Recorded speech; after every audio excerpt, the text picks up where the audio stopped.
Ky muaj nuk fal gjëra të vjetra.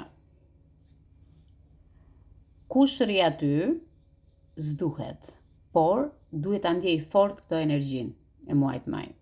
Këtu përpara unë kam 4 letra dhe energjia e përgjithshme është që ne duhet lëvizim të bëjmë zgjedhje.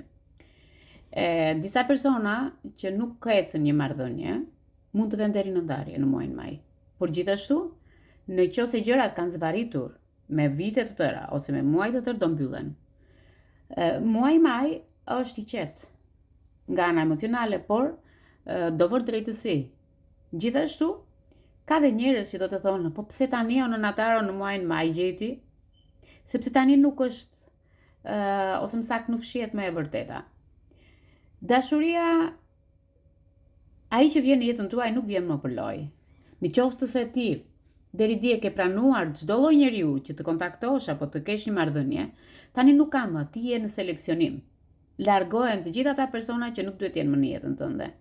Kurse rikthimet, nëse ai person nuk ka ndryshuar, ai person nuk është real, nuk është për ty, do largohet vetë dhe aty do të hapet mundësia për njohje të re në muajin maj.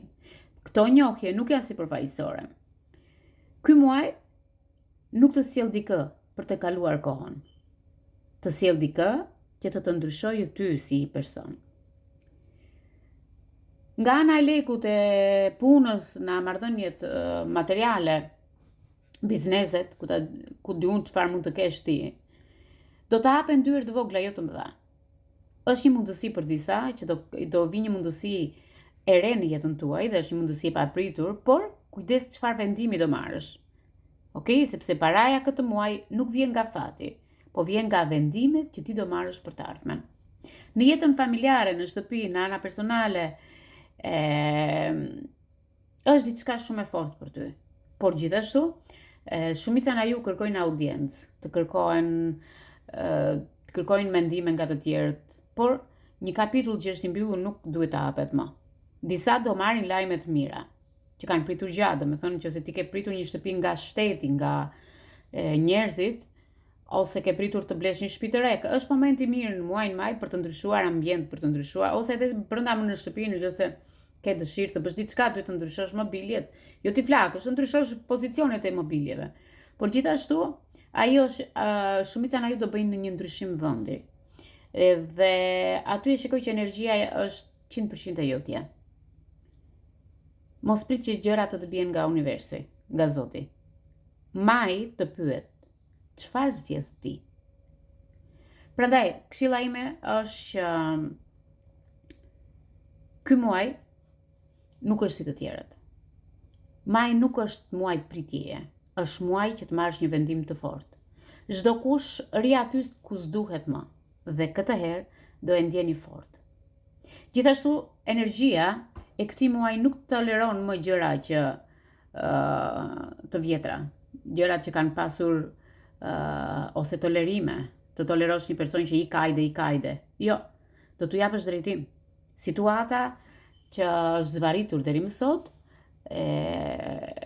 jeti ajo që do pranosh një njeri të ri në jetën tënde, ose do drejtosh jetën tënde sipas qefit tënd.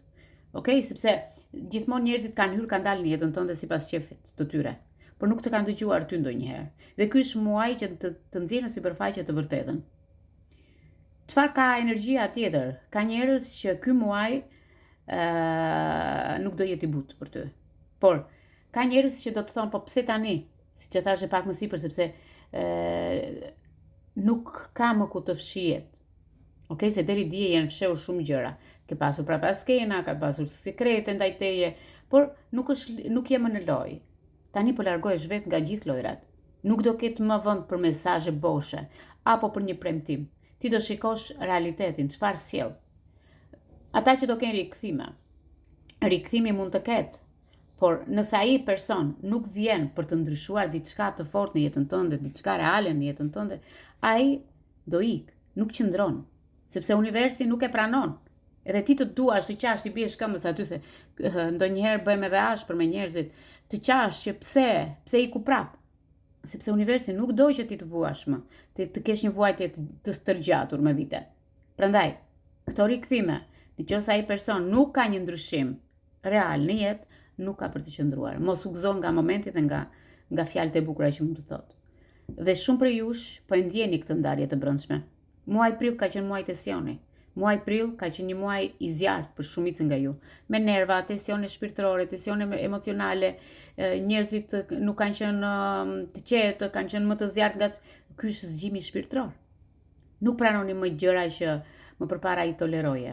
Nuk pranon më gjëra që kanë qenë të vogla. Ti je për hapa të mëdhenj, ti je për mundësi të reja, ti je për gjëra që ti jesh më qartë tani e tutje për veten. Sepse leku këtë muaj nuk është lek fati, po duhet të punosh fort që ta marrësh. Dhe vendimet do vinë vetëm nga ty. Mos u nxit që të thuash, pse s'mora 100, po mora 10. Ajo 10 që ka bazë, 100 që do të fluturoj, s'është për ty. Prandaj, në jetën tuaj personale dhe në shtëpinë, këtu shikoj ndryshime të forta. Gjithashtu, disa prej jush do mbyllin një kapitull në një vend dhe do hapin një kapitull të ri. Është shumë gjë e bukur sepse ndryshimet janë fillime të reja. Disa nga ju kanë mbyllur një 7 vjeçar, por disa të tjerë një 12 vjeçar. Do thuash ti Nona Taro. Po. Ka filluar që në 2019 për disa. Disa edhe më përpara, që 2015, 2016 diku aty. Dhe këtu jemi në 2026. Sepse ndryshon energjia juaj tani. Ndryshon, unë duaj që ti ta mbash mend këtë gjë që po të them, sepse universi këtë moment nuk të pyet më ty, por të bën dhe muaji maj të bën të çfarë do zgjedhësh tani e tutje.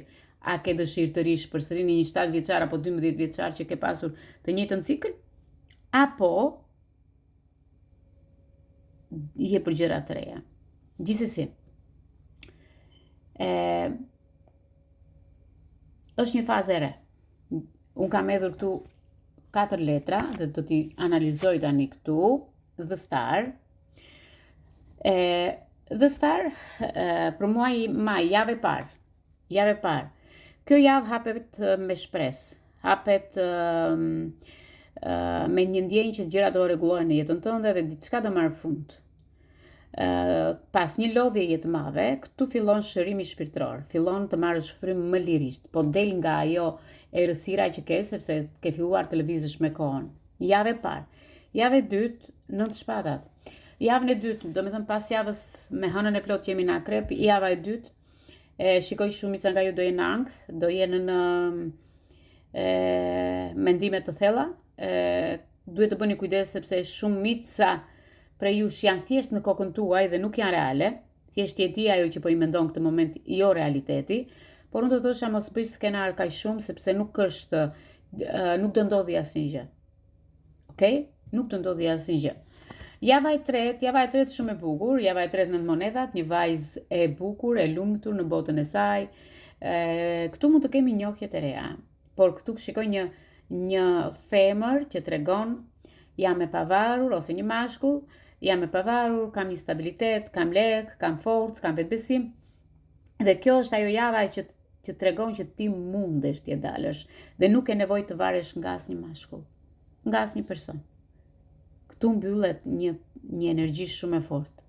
Dhe letra e 4, letra mbretëresha e shpatës.